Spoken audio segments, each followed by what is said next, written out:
tracas administratifs diront bonsoir. Nous laissons à un financement participatif. Dans un élan positif, loin de ces moyens traditionnels indiscrets, car dans l'ombre des chiffres et des intérêts, se logent les mots d'un plébiscite discret. Une illusion éphémère. On nous promet monts et merveilles sous un seul radieux. Mais là, derrière ce vernis de mots doux, la réalité des contours se révèle sans détour. C'est des rêves brisés, des cœurs brimés, des espoirs émiettés. La vie se réduit, les sourires s'éteignent, lentement et tristement. Les sourires s'éteignent lentement, tristement. Et pourtant, derrière ce tableau de catacombes sombres se dressent des combattants de l'ombre, des gens qui refusent d'être broyés, des gens qui luttent pour leur liberté. Et ces gens, c'est vous, ces gens, c'est nous, ces gens, ce sont ces jeunes, ce sont ces adolescents, ce sont ces femmes, ce sont ces entrepreneurs qui refusent. Ce sont ces entrepreneurs qui titubent, qui tremblent, qui vacillent, mais qui continuent la marche.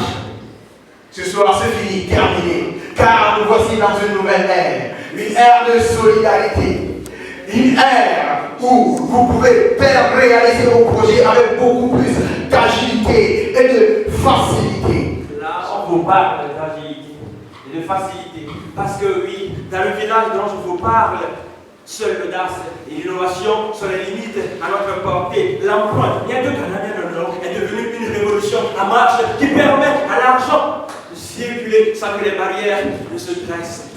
Mesdames et messieurs, c'est l'heure, c'est maintenant. Nous devons réinventer un monde nouveau, un monde plus beau. Un monde plus beau. Et dans ce monde, la valeur des devises ne sera plus vue dans les sentiments des lingots d'or, dormant oisivement au fond des coffres-forts. Mais cette valeur, elle sera dans l'éclat des yeux des entrepreneurs qui attendent, qui espèrent une récolte prometteuse. Elle sera dans les sourires de ces ouvriers à l'école qui pourront enfin réaliser leurs rêves. Elle sera dans la satisfaction de cette population qui vient d'atteindre l'autosuffisance alimentaire. Elle sera dans la brillance des écoutes de pluie qui ne s'abattront plus sur un sol nu. Elle sera dans l'éblouissante brillance de verdure des jeunes plants ensemencés.